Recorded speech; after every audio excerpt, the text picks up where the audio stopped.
Jane was feeling extremely miserable.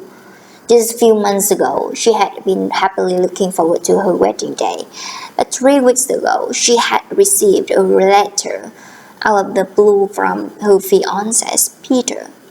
The letter said that he wanted to break off the engagement because he had fallen in love with someone else.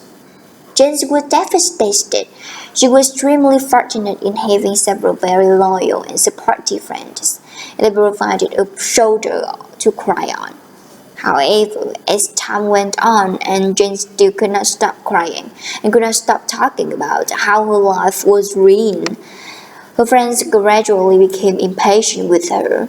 One by one, in their different ways, they tried to get her to put the past behind her. Lucy was quite gentle with Jane and pointed out to her that she would not always feel so bad about her broken engagement as she did just then. Time is a great healer, she said. Obviously, you'll never forget what's happened, but the pain will get less.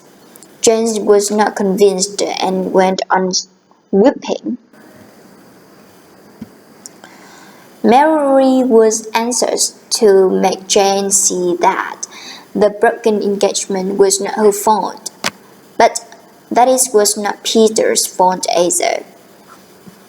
These things happen, she said in what she hoped was a comforting manner. Jane, alas, was in no fit state to be comforted. By this time, she was suffering from depression and was seeing a professional counselor. She had stopped attending her colleague classes and hardly ever left her house. Judy, not realizing that Jane was actually ill, tried a more brutal approach than the rest of her friends. "You're just going to have to pull yourself together," she said. "What's done is done, and there's no use in crying over spilled milk. Peter's not coming back, and you must face facts. You just have to get on with your life. It's time to move on. You don't get your act together and start going to college. You have to repeat the year."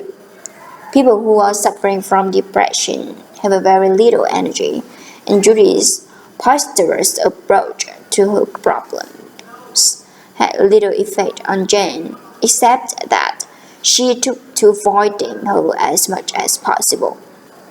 The person who had given the best advice was Lucy.